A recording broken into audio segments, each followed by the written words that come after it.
click that like and subscribe button and go sign up on superchargedstocks.com and let's keep you notified.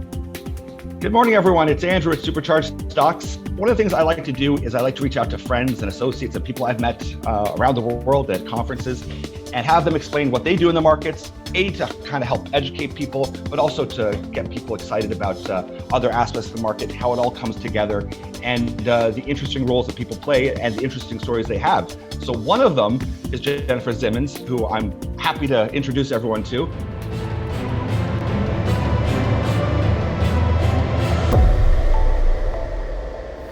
I met, was it last year or 2 years ago now in New York at Minds and Money. It was a great meeting. It was a wonderful time, but we've connected over the last couple of months again, and I thought it would be a really interesting conversation to hear how she works with companies, some of the great work she's done with her company, Zimmons International.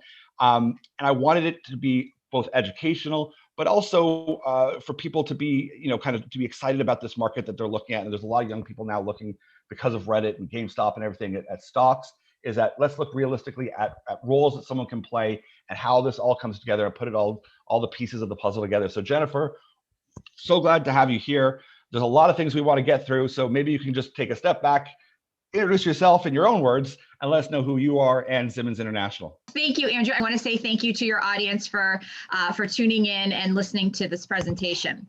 So just as background, Zimmons International is a full-service investor relations firm. It was founded in 2012. I am the president. And as a background, I have a PhD in design and an MBA in marketing. Previously, I had worked for 2 investor relations firms in New York that looked at small and micro cap opportunities in the US and also globally. In 2012, I noticed that there was an opportunity to work more closely with family offices and private equity companies to support the growth and future shareholder value of their portfolio companies. So that's when I started Zimmons International. So today, my companies include public and private companies in the following sectors: resources, healthcare, technology, and other breakout companies. I work with companies globally. So in addition to the portfolio companies of family offices and private equity firms in the US, I represent companies that have been in the US, Canada, Europe, Israel, and Australia. All of these clients are basically looking to meet US investors. In addition, I'm on 2 boards. I'm on the board of a family office that looks at emerging and frontier markets. This gentleman has a military background, so he likes anything mining or globally related.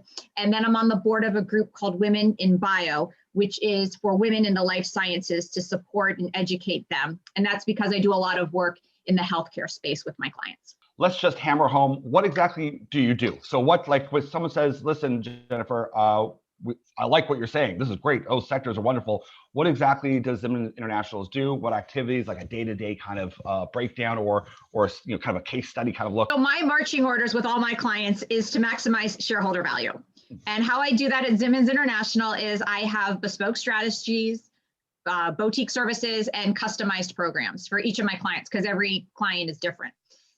It all kind of starts with maximizing shareholder value. And how do you do that? Usually it's by broadening the investor base and introducing the company to new investors to help create visibility.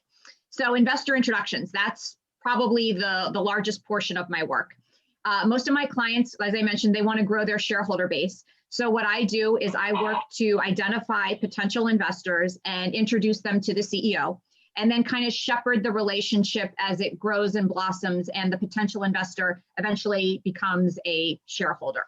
That's one big portion of my work. The second is communications. That's press release management, shareholder letters, day-to-day investor emails, responding to queries that come in. Another one is corporate visibility, and that's kind of becoming more in the forefront, especially with COVID and everything needing to be virtual. It's really amplifying the CEO's presence. So getting them into third-party publications, having them present at a conference or be on a panel, anything that will help raise the management team's profile or the CEO in particular to kind of just, kind of celebrate what that company is doing. And then finally, it's corporate or development of corporate materials. And with my PhD in design and my MBA in marketing, this is really fun for me. It's a great way to utilize my creative background and find innovative ways for for marketing materials to be expressed. So people now are using corporate videos. They're using LinkedIn. They're doing special things on their website just to kind of create more of a presence and get a louder voice in the investment community. It's really interesting to have someone who's not only interested in innovation, which is like myself, but also that resource side, mining, and that is such a key. That's a bonus that you have that I don't see in a lot of firms, because they're not interested. You know, they would like to just focus on high tech. Over here, a lot of kind of low hanging fruit that they can obviously get a lot of views. This, what you're talking about with communications and committing a strategy, it takes a lot of work, and everyone up here would know, especially in the mining side, you need to really hammer home your message. And if you want to entice a US investor, you need to have a professional who not only understands design as well, like graphics, to catch the eye and the imagination, but that wording and how you develop and convey that message is really key. Can you maybe let us know, because COVID is such a huge thing right now, how has that changed from a year and a half ago, 2 years, whenever I last saw you with a really great company, to today? Well, as you know, a year ago, a lot of it was logistics and physically getting management teams to New York or in front of investors, like literally face to face with investors. I would, Andrew, when you and I met, I was with the management team. I was taking the CEO around. We did a presentation. We did one-on-one meetings. That's how we met you. We walked the hall so we would be more visible. We attended the conference reception. We took an investor to dinner that night. There was more of a chance to mix and mingle. So all that's gone away. So that means you have to amplify your communications. You have to show up where investors are looking. Trade journals, press releases, online publications, doing a presentation online. All of that is really helpful.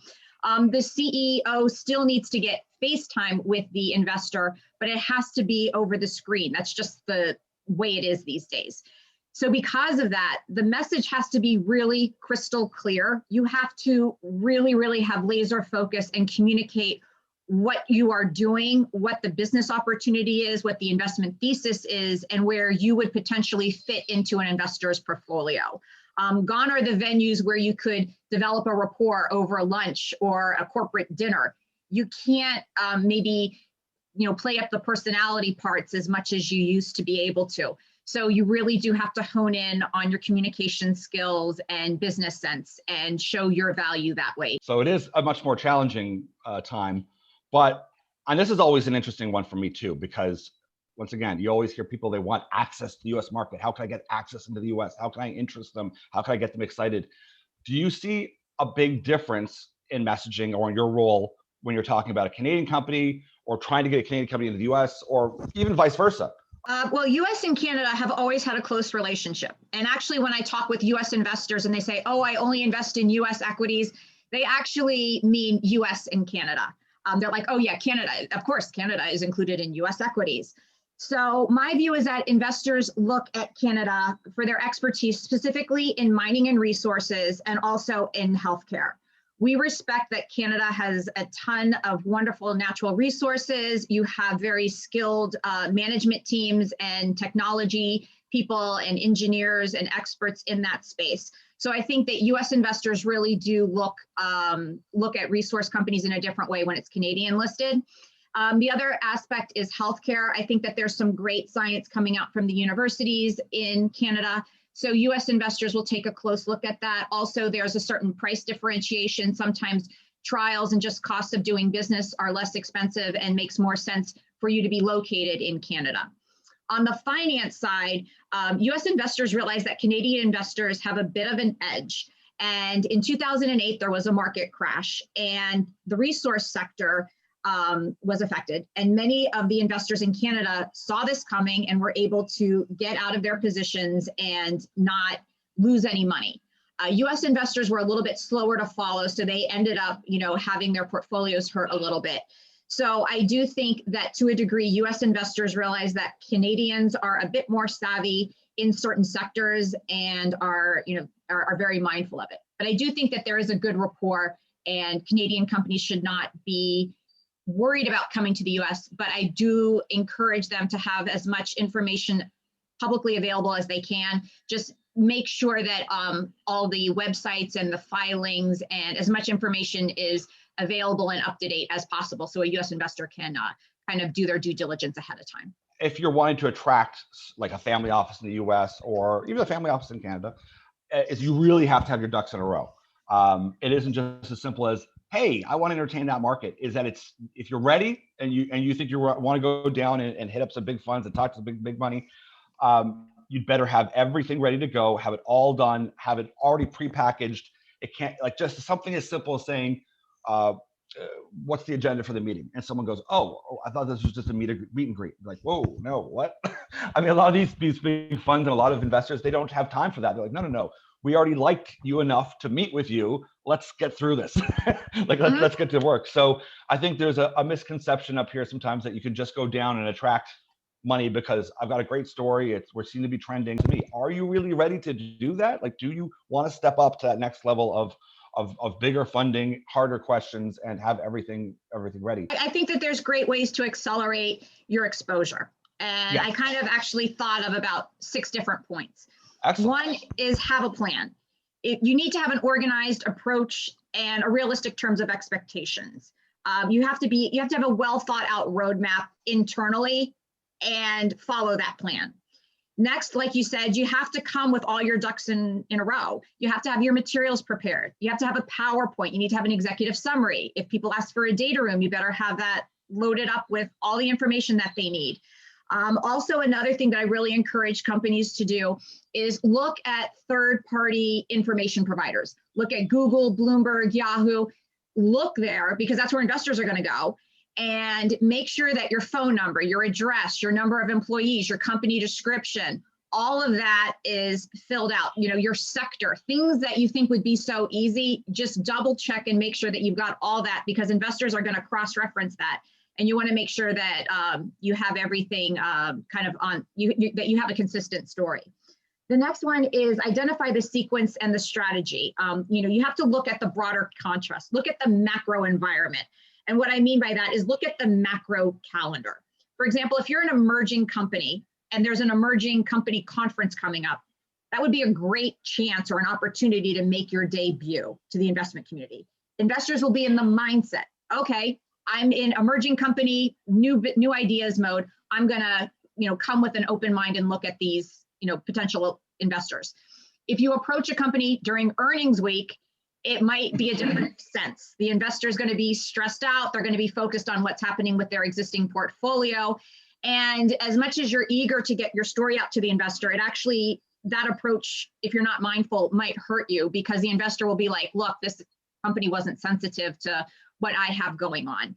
So I really do encourage companies to be mindful of that. And especially if you're doing cross-border work, everybody has Christmas, there's different holidays and stuff like that. But sometimes if you're in Canada or Australia or the US or Europe, there's bank holidays. Things necessarily don't fall on the same day or date. So make sure you have a calendar of the country you're trying to approach and make sure that you're mindful of 3-day weekends or different things. Another thing that I would say is, this is number 4, is leverage larger events at play. There's a big global event and it's called Earth Day and it's happening on April 22nd. Many of you probably have heard of it. And it kind of celebrates sustainability and everything having to do with promoting wellness for the earth. Well, for example, if you are a green company, no pun intended, start planting your seeds and start really amplifying what you're doing as the date draws closer. Start making a relationship with some writers, start posting little tidbits on LinkedIn, really start leveraging that momentum because there's wind behind you. There's the whole Earth Day buzz, and that's creating, kind of a stir in the investment community. Start riding that wave. So I would encourage that. Next, this is number 5, is preach your message beyond your current choir. You'd be surprised. I have seen companies and they come out with news and they only share it with their existing group of shareholders. They don't put out a larger press release. They don't put it on their website. They don't do anything. And you're kind of missing an opportunity. So what I would encourage, especially if you're trying to reach new investors, you have to tell new investors what you're doing and you have to get them to be interested. So next time that, a nice piece of news comes out that's worthy of articulating to your existing investors and to additional investors, I really encourage, spend the time, write a thoughtful press release, load it up with keywords, put it over a wire service, link it up to different industry feeds. Many of them can be added at no cost, and really get your message out. So it's kind of preach beyond your choir. And then the other one is, I think beyond your industry. Let's just take an example. Let's say that you've got a resource company that's got a sustainable material, it's used for infrastructure, and it's, it's poised for growth. Okay, so you have one company, but there's actually multiple investors you can go to. You can go to the resource investor. You can go to a sustainable investor who's looking at, environmentally sustainable or socially responsible companies. You can go to infrastructure investors because your material is used in infrastructures. And then you can go to emerging growth companies, our investors, because your company falls in that bucket. So instead of maybe the one investor that you would traditionally think of going to, you actually can now have 4 investors that you can go to. And the other aspect is that if one sector falls out of favor, the other 3 investors will be waiting in the wings to maybe help support the stock price or spread the word or get the message out or become an even greater shareholder. So those are my 6 tips. So especially if we're going cross-border, and also there's different clienteles, you'll know family office personalities, you'll know how different people interact and different investors, this and that. Your kind of role is to anticipate types of personalities. What's some of the investor etiquette or some of the do's and don'ts for companies, either cross-border or just in general? What's some of the investor relations etiquette that you would kind of comment on so far? Well, I have about 6 of them. I Okay. thought long and hard about this. The first one, and it seems the most obvious, is respond immediately. I'll give you an example. A couple weeks ago, I personally was at an online conference trying to meet new investors and just learn what was happening in the investment community. So in 1 week, I did 60 Zoom meetings. They were 30 minutes in length, and most of them were back to back. But I knew this going into it, and I purposely planned that with each Zoom meeting that was technically 30 minutes, I ended it after 20 minutes. And what I did is I told the investor, listen, it's been great talking to you. I'm so happy that we met. What I'm going to do is I'm going to use these last couple minutes. I'll hang up with you and I'll write you a note. I'll attach an overview of the work I do. I'll summarize the points we spoke about, and I'll include a list and hyperlinks to all of the clients that I work with, and I will highlight the ones that are most relevant to you. I did that 60 times. So by the time Friday night came, not only had I finished 60 meetings, but I had also finished 60 follow-ups in real time. So really respond immediately. This saves you a lot of time and having to go back and research notes and, having things fall through the cracks. So respond immediately. Second is the silver platter approach. As I kind of articulated, I had everything in one spot on a silver platter for the investor. I had an attachment of my brochure. I had the bullet points of what we spoke about. I had the list of clients. I had the hyperlinks, and I had highlighted specific companies that I thought would be relevant for their investment thesis. So the silver platter approach, that investor now has one email where everything is, and they can go and they can utilize it in like 4 or 5 different ways. The next one is leverage outside opportunities. And Andrew, I want to say thank you because you're allowing me to leverage an outside opportunity. You're allowing me to be presenting myself and the work that I do. So I encourage anybody who gets an opportunity to speak or get interviewed or participate in a panel or even be a moderator, do that because it's FaceTime and it's more visibility. As I mentioned before, we're not physically out there, so you need to let people know that you're still around. The other one is set yourself apart. And this goes back to what I said earlier. When we used to be at conferences and mixing and mingling, you could talk to somebody about sports or a hobby or how their children were. You can't really do that now. Right now, you're competing against what's going on in an investor's inbox, on their computer screen, on their trading desk. So you're competing during the day for what's coming in to their information flow. And at night, you're competing with what's happening on Netflix. Really, you need to figure out something unique about yourself, something that gives you an edge. And it's different for all companies and all management teams, but really think hard about what can make you special. The other one is Just adhere to business professional. I did my master's thesis on the Ritz-Carlton and their total quality management. Always be grateful, thoughtful, and kind. I take this very seriously. So in today's culture, there's a tendency to write in short sentences, to not use a salutation, to, maybe have a short or a curt message, and people say, okay, well, I got the message out. But actually, if you've got an investment hanging in the balance, it's really helpful to take a pause and say, you know what, I'm going to take the business professional approach. I'm going to write a salutation. I'm going to write in full sentences. I'm going to include everything. I'm going to be thankful for the investor's time. And I'm going to say that I'm available if there's anything that's needed. So those are my tips on etiquette and interactions. Those are excellent. Those are great reminders of those small little things. I can even like it to years ago, if I was applying for a job, if you just kind of hurry it, rush it through, and I'll just send it in. Well, they get a sense that you've done that, and they scan it and throw it out. So you put the time and effort. People can kind of sense that, even if it's an email, they can sense it's not just a copy and paste, and that is critical, especially if you want to garner the attention of people who've got money. I mean, they're getting interest all day. So if you've got their ear, let's really make sure we handle the rest properly and efficiently. Yeah, I mean, you've come so far. You've come to the point where you've actually made an investor interested. So if you're following up, take it to the end and do it the right way. People often forget, if they physically go to a conference, or even now after a virtual conference, who's following up? And if they don't have a professional or someone dedicated to doing that, because that's time consuming, especially if you're at a conference with thousands of people, or even if it's 50. There's so many times whenever I've even talked to companies and who followed up with those 50? And oh, I don't know. Well, that was 50 people that could have been reached out, and you don't know who's within that 50 that are worthwhile. So on a larger scale, and the bigger the company, those numbers get much, much bigger. So I think people forget how absolutely critical it is to have someone who's constantly watching that and conveying that message, because it isn't just as easy as people think. If I just write a press release and put it out there, everyone will know now what I'm up to. It's like there's 20,000 released every probably hour. You need to stand out. What would you say to someone who is looking at it and goes, I would love to be doing what Jennifer's doing? How do I get involved? Where do I start? It would seem pretty onerous and exhaustive to think of.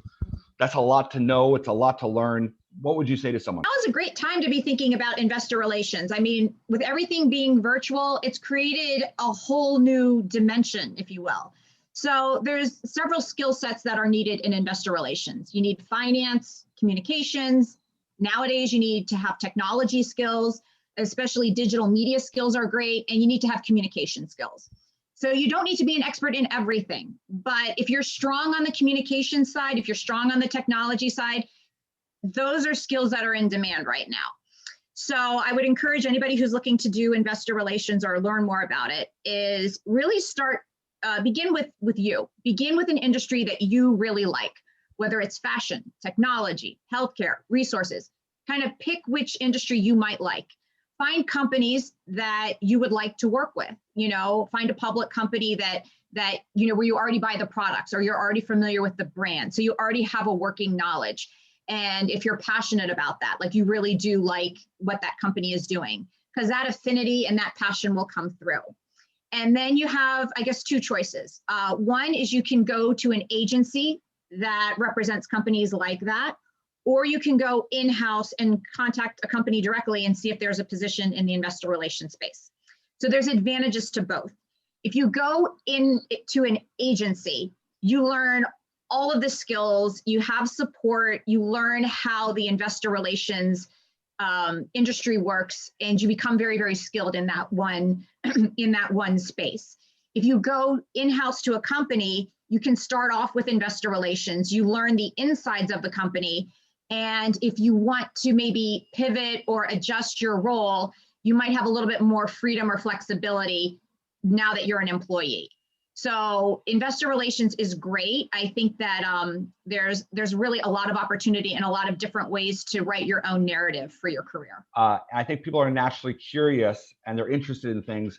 are drawn to this type of field as well, because it's a great learning curve. You can focus on the areas that you like, you don't like, but it is, like you said, it's a wonderful time to get involved. I know I'm going to have companies that I work with that will see this, and also investors that will say, okay, well, what she's saying is great. I want access to family offices in the US. I want access to this. What would you say when you're looking at a company, especially if it's a Canadian one looking to go down south? How would you tie this all together? And if someone wanted to, if they wanted to reach out to you directly, can they call you? Can they email you? How would they reach out to you?